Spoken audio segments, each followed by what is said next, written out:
প্ৰিয় ভক্তসকল, আজি মই ভগৱান শিৱৰ 11 ৰুদ্ৰ অৱতাৰ শ্ৰী হনুমানজীৰ জন্মৰ বিষয়ে ক'বলৈ ওলাইছো। হিন্দু ধৰ্মৰ নিয়মৰ অনুসৰি বছৰত দুবাৰ হনুমান জন্ম জয়ন্তী পতা হয়, কিন্তু হনুমানজীয়ে কেৱল এবাৰহে জন্মগ্ৰহণ কৰিছিলে। তথাপিতো বছৰত দুবাৰ কিয় হনুমান জন্ম জয়ন্তী পতা হয়, এই গোটেই ৰহস্যৰ কথাই আপোনালোকৰ আগত আজি ক'ম।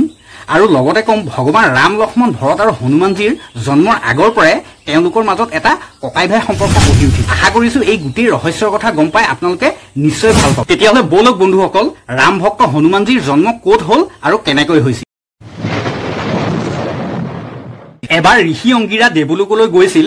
ইন্দ্ৰদেৱে সভা পাতি সিংহাসনত বহি আছিল আৰু সেইদিনা সভাখন খুব ধুনীয়াকৈ সজাই পৰাই ৰাখিছিল, কাৰণ সেইদিনা ইন্দ্ৰদেৱৰ ৰাজসভাত পুঞ্জিকাস্থলী নামৰ এগৰাকী অপ্সৰাই নৃত্য কৰিছিল আৰু সকলোকে তেওঁৰ নৃত্য দেখুৱাই মনোৰঞ্জন কৰাই আছিল। ঋষি অংগীৰা সেই সভাত গৈ বহিলগৈ। পুঞ্জিকাস্থলাৰ নৃত্য চাই সভাত উপস্থিত থকা সকলো দেৱতাগণে বৰ বিচলিত হৈ পৰিছিল, কিন্তু মহৰ্ষি অংগীৰাৰ তেওঁৰ নৃত্যত কোনো আগ্ৰহ নাছিল। নৃত্য শেষ হোৱাৰ পাছত মহৰ্ষি অংগীৰাক ইন্দ্ৰদেৱে সুধিলে, হে ঋষিবৰ, আপোনাৰ নৃত্য চাই কেনেকুৱা লাগিলে? তেতিয়া মহৰ্ষি অংগীৰাই ক'লে, মোৰ নৃত্য চোৱাত কোনো আগ্ৰহ নাই। এই কথা শুনি পুঞ্জিকাস্থলাৰ বহুত খং উঠিলে আৰু ঋষি অংগীৰালৈ খঙৰ চকুৰে চালে। আৰু ঋষি অংগীৰাই পুঞ্জিকাস্থলীয়ে এনেকে খঙৰ চকুৰে চোৱাৰ কাৰণে মহৰ্ষিৰ খং উঠিলে আৰু তেওঁ পুঞ্জিকাস্থলাক সাপ দিলে। বান্দৰী নিচিনাকৈ জঁপিয়াই আছিলা, অহা জন্মত তুমি বান্দৰী হৈ জন্ম হবা। এই সাপ পুঞ্জিকাস্থলাৰ কাৰণে বৰদানহে হ'ল আৰু এই সাপৰ ফলতে অহা জন্মত পুঞ্জিকাস্থলা অঞ্জনী নামেৰে জন্মগ্ৰহণ কৰি বান্দৰাজ কেশৰীৰ লগত তেওঁৰ বিবাহ হ'ল আৰু তাৰ পাছতে মাতা অঞ্জনীৰ গৰ্ভৰ পৰা পৱন পুত্ৰ হনুমানজীৰ জন্ম হয়। কিন্তু বন্ধুসকল, মাতা অঞ্জনীৰ বিবাহ যদি কেশৰী নন্দনৰ লগত হৈছিল, তেতিয়াহ'লে হনুমানজী কিয় পৱন পুত্ৰ বুলি কোৱা? এই ৰহস্যৰ বিষয়েও বেদত খুব ধুনীয়াকৈ বৰ্ণনা কৰা আছে। আহক জানোচোন। অযোধ্যাৰ ৰজা দশৰথে তেওঁ 3গৰাকী পত্নীৰ লগত সুখ শান্তিৰে নিজৰ ৰাজ্যত বসবাস কৰি আছিল, কিন্তু তেওঁৰ মনত এটা বহুত ডাঙৰ দুখ আছিল। তেওঁৰ কোনো সন্তান নাছিল। সন্তান প্ৰাপ্তিৰ কাৰণে মহাৰাজ দশৰথে পুত্ৰীষ্টি যজ্ঞ কৰিল। যজ্ঞৰ পূৰ্ণাহুতি হওঁতেই যজ্ঞকুণ্ডৰ পৰা অগ্নিদেৱে হাতত ভোগৰ পাত্ৰলৈ প্ৰকট হ'ল আৰু এই ভোগৰ পাত্ৰ ৰজা দশৰথৰ হাতত দি ক'লে, ৰাজন, এই ভোগ আপোনাৰ 3গৰাকী পত্নীক সমানকৈ ভগাই দিয়ক, আপোনাৰ সন্তান সুখৰ প্ৰাপ্তি হ'ব।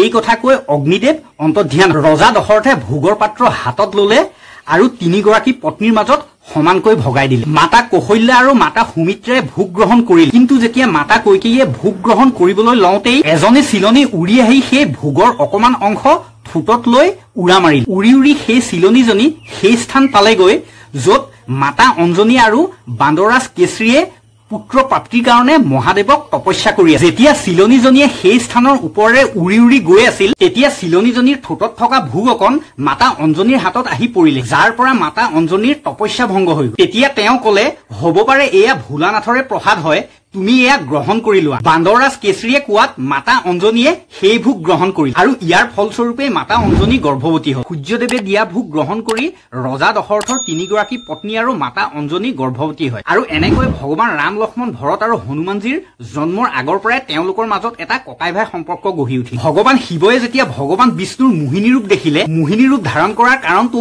সমুদ্ৰ মন্থন হোৱাৰ লগত জড়িত আছে। সমুদ্ৰ মন্থনৰ সময়ত ভগৱান শিৱই অনুৰোধ কৰাৰ কাৰণে ভগৱান বিষ্ণুৱে মোহিনী ৰূপ ধাৰণ কৰিছিল, যাৰ সহায়ত ভগৱান বিষ্ণুৱে দেৱতাসকলক অমৃত পান কৰাইছিল। কিন্তু ভগৱান বিষ্ণুৰ মোহিনী ৰূপ দেখি মহাদেৱ কামাতুৰ হৈ গ'ল আৰু সেইকাৰণে মহাদেৱৰ বীৰ্যপাত হৈ গৈছিল। তেতিয়া নাৰদ মুনিয়ে পৱনদেৱক ক'লে, এই বীৰ্য যদি কেনেবাকৈ পৃথিৱীত পৰে, তেতিয়া গোটেই পৃথিৱীকে নষ্ট কৰি পেলাব। মহাদেৱৰ বীৰ্যক সহিব পৰা ক্ষমতা কাৰো নাই, সেইকাৰণে তুমি এই বীৰ্য লৈ গৈ বান্দৰাজ কেশৰীৰ পত্নী মাতা অঞ্জনীৰ গৰ্ভত স্থাপন কৰি দিয়াগৈ, যাতে ঋষি অংগীৰাই দিয়া সাপ মাতা অঞ্জনীৰ কাৰণে বৰদানত প্ৰমাণ হয়। ফালে মাতা অঞ্জনীয়ে পৰ্বতৰ শিখৰত থিয় হৈ সূৰ্যৰ সৌন্দৰ্য চাই আছিল। তেতিয়া হঠাৎ বহুত জোৰেৰে বতাহ বলিবলৈ ধৰিলে আৰু মাতা অঞ্জনীৰ বস্ত্ৰ উৰিবলৈ ধৰিলে। তেওঁ চাৰিওফালে চালে, আশে পাশে এজোপা গছৰ পাতো লৰা নাই। তেতিয়া তেওঁৰ বহুত খং উঠিল আৰু ক'লে, এয়া কেনেকুৱা যাদু হয়, কোন দুষ্ট আছে ইয়াত, যিয়ে প্ৰতিবতা স্ত্ৰী এগৰাকীক অপমান কৰিবলৈ চেষ্টা কৰিছে। তেতিয়া পৱনদেৱ মাতা অঞ্জনীৰ ওচৰত প্ৰকট হ'ল আৰু ক'লে, দেৱী মোক ক্ষমা কৰিব, আপুনি পূৰ্বজন্মত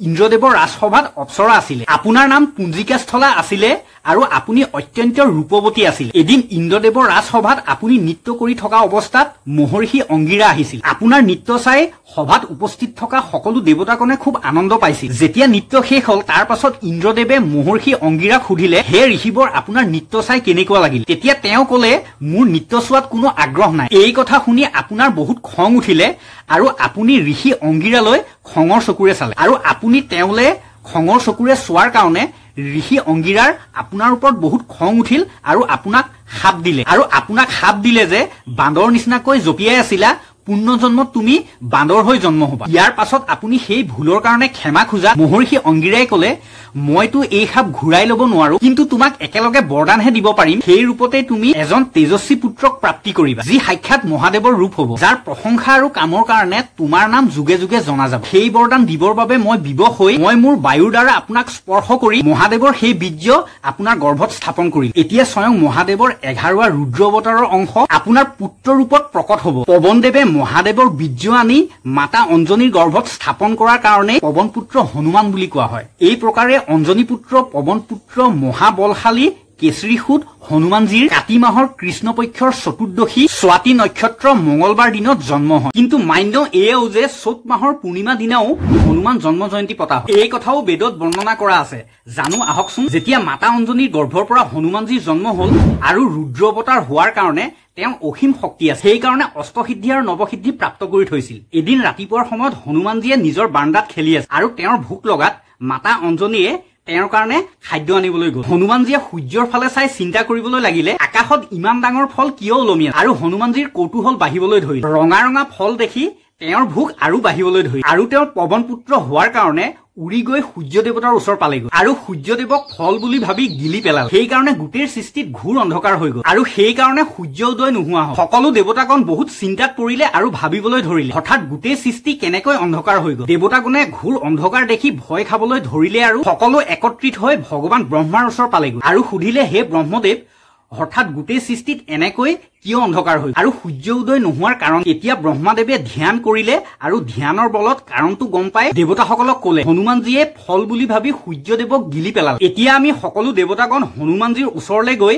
তেওঁক অনুৰোধ কৰিব লাগিব যে আপুনি সূৰ্যদেৱক মুক্তি কৰি দিয়ক যাতে সৃষ্টিৰ অন্ধকাৰ মুক্তি হয় আৰু তেওঁক অনুৰোধ কৰিলে সূৰ্যদেৱক মুক্তি কৰি দিব। দেৱতাসকলে হাজাৰ অনুৰোধ কৰা স্বত্তেও হনুমানজীয়ে মুখৰ পৰা সূৰ্যদেৱক নুলিয়াল আৰু সেইকাৰণে ইন্দ্ৰদেৱৰ হনুমানজীৰ ওপৰত বহুত খং উঠিলে আৰু তেওঁ বজ্ৰৰে প্ৰহাৰ কৰিল। ইন্দ্ৰদেৱৰ বজ্ৰৰ প্ৰহাৰত হনুমানজী অচেতন হৈ পৰি গ'ল। তথাপিও হনুমানজীৰ মুখৰ পৰা সূৰ্যদেৱ বাহিৰলৈ নোলালে। হনুমানজীৰ মূৰ্ছিত অৱস্থা দেখি সকলো দেৱতাগণ চিন্তাত পৰি গ'ল। পৱন দেৱতাও সেই ঠাইত উপস্থিত আছিল। নিজৰ পুত্ৰৰ এনেকুৱা অৱস্থা দেখি তেওঁ ইন্দ্ৰদেৱৰ ওপৰত বহুত খং আৰু কবলৈ ধৰিলে ইন্দ্ৰদেৱ আপোনাৰেহে কেৱল মনলৈ আহিল নেকি যে ইমান সৰু বালকটোৰ ওপৰত বজ্ৰৰে প্ৰহাৰ কৰিবলৈ। এওঁটো এটা সৰু বালক আপোনাৰ বুদ্ধি ক'ত গ'ল? নিজৰ নিজৰ অস্ত্ৰ লৈ ইয়াত সকলো দেৱতাগণ আছে কিন্তু নিজৰ বল কোনেও প্ৰয়োগ নকৰিলে মাত্ৰ আপুনিহে হনুমানক বজ্ৰৰে আঘাত কৰিলে। ইন্দ্ৰদেৱ এতিয়া তুমি মোৰ ক্ৰোধৰ পৰা হাৰি যাব নোৱাৰিম এই বুলি পৱনদেৱে বায়ুৰ সঞ্চালন বন্ধ কৰি দিলে আৰু সেইকাৰণে সকলো দেৱতাগণ চিন্তিত হৈ পৰিল। পৱনদেৱে খঙত যেতিয়া বায়ুকে ৰখাই দিলে এতিয়া সকলো দেৱতাগণ আৰু সকলো জীৱ জন্তুৰ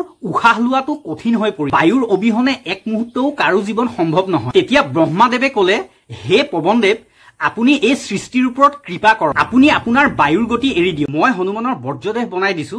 আজিৰ পৰা বজ্ৰৰ প্ৰহাৰেও হনুমানৰ ওপৰত প্ৰভাৱ পেলাব নোৱাৰি আৰু ব্ৰহ্মাদেৱে হনুমানজীৰ বজ্ৰদেহ বনাই দিলে আৰু লগে লগে সকলো দেৱতাসকলে নিজৰ নিজৰ শক্তি হনুমানজীৰ দেহত প্ৰদান কৰিলে। তাৰ পাছত হনুমানজী অচেতন অৱস্থাৰ পৰা সাৰ পাই থিয় হল। চ'ত মাহৰ শুক্লপক্ষৰ পূৰ্ণিমাৰ দিনাই হনুমানজীয়ে অচেতন অৱস্থাৰ পৰা সাৰ পাই থিয় হৈছিল আৰু সেইদিনাই হনুমানজীয়ে বজ্ৰদেহ পাইছিল আৰু দ্বিতীয় জন্ম পাইছিল আৰু সেইকাৰণে বছৰত দুবাৰ শ্ৰী হনুমান জন্ম জয়ন্তী আমাৰ ভাৰতবৰ্ষত অতি ধুমধামেৰে পতা হয়। নিজৰ নিজৰ শক্তিৰ বৰদান দেৱতাসকলে দিয়াৰ কাৰণে হনুমানজী আৰু অধিক বলৱান হৈ অজৰ্মৰ হল আৰু আগলে ভগৱান শ্ৰীৰামৰ সেৱা কৰি ৰাম ভক্তৰ সকলোতকৈ অধিক ৰাম ভক্তৰ শ্ৰেষ্ঠ মৰ্যাদা পায়।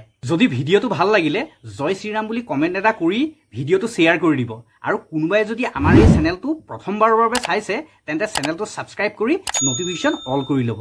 জয় শ্ৰীৰাম।